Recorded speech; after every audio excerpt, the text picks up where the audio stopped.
دیکھیں کتنا ظلم کیا. وہ کہتے ہیں مسیح برادری کا دل دو کیا ہے.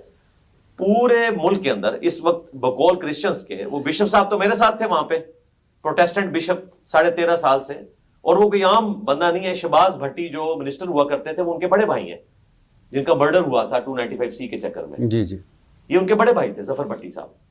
تو وہ بڑے حیران ہوئے. ان کا یار جو آپ نے بیان کیا یہ تو ہمارا عقیدہ ہے، اور اس عقیدے کی وجہ سے آپ ہم پہ توہین مذہب کیسے لگا سکتے ہیں؟ میں نے کہا ہم تو نہیں لگا رہے، آپ کا رائٹ ہے، آپ عقیدہ رکھیں. ان کا آپ پہ کیسے لگا دی؟ یہ تو ہمارا عقیدہ ہے.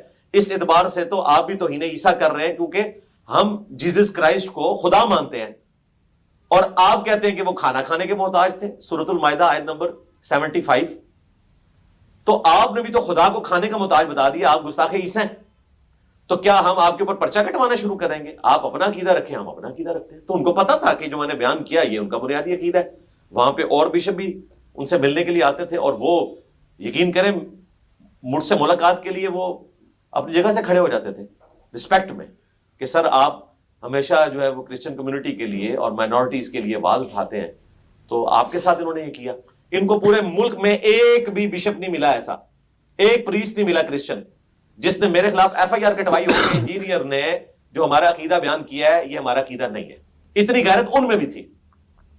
باقی کوئی اکا دکا اپنے طور پہ بات کرتے لادا بات ہے، کوئی لکھ کے یہ فتویٰ دے کہ ان کا عقیدہ نہیں، ان کو پتا ہے. ہمارے وکیل صاحب نے جسٹس صداقت علی خان صاحب کی عدالت میں 20 ریفرنسز پیش کیے ہیں کرسچنز کی بک سے، اور اوریجنل بکس منگوائیں، وہ کتنا اس پہ خرچہ ہوا، اور 15 ریفرنسز مسلمان سکالرز کی کتابوں سے دیے، اور ویڈیوز تو علیحدہ سے موجود ہیں.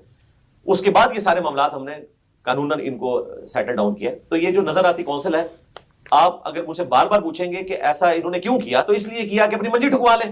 اللہ تعالیٰ نے ہمیشہ اس قسم کی جو چیزیں ہوتی ہیں ان کے خاتمے کے لیے کوئی نہ کوئی بہانہ رکھا ہوتا ہے. اللہ تعالیٰ ابابیل کے ذریعے ابرا کے ہاتھیوں کو ہلاک کرتا ہے. اللہ تعالیٰ ایک ایسے شخص کے ذریعے جس کی زبان میں لکنت تھی، موسیٰ علیہ السلام، فرعون کی 300 سال کی حکومت کو ختم کروا دیتا ہے. تو دیکھیں اگر ان کے پاس کوئی ایک ادارہ بچا تھا جس میں ان کی تنخواہیں لگی ہوئی تھیں، اس کی بھی عزت کیا ہے، اور کچھ تھوڑی بہت عزت بچ گئی تھی. تو پچھلے دنوں جو انہوں نے پرائم منسٹر صاحب کے سامنے اور ہمارے آرمی چیف صاحب کے سامنے کھڑے ہو کر ننگا جھوٹ بولا، کیونکہ جو کچھ وہ بول رہے تھے نا وہ ان کے عقیدے نہیں ہیں. عقیدہ وہ ہونا چاہیے جو پرائم منسٹر صاحب نے بیان کیا کہ جید علماء کا کام ہے کہ بتائیں کہ ایک دوسرے کے پیچھے نمازیں پڑھو، اور آپ میں ایسے لوگ بھی موجود ہیں. پھر انہوں نے کہا نہیں آپ نہیں اور لوگ ہیں. تو پرائم منسٹر صاحب کو نہیں پتا یہی لوگ ہیں جو کہتے ہیں ایک دوسرے کے پیچھے نمازیں نہیں ہوتی اور ایک دوسرے کی مسجد میں نماز نہیں ہوتی ہے. تو اللہ تعالیٰ نے کوئی تھوڑی بہت اگر ان کی بچ گئی تھی تو اس کے بعد ان کی اچھا عزت افزائی فرما دیا. اچھا، آپ نے کہا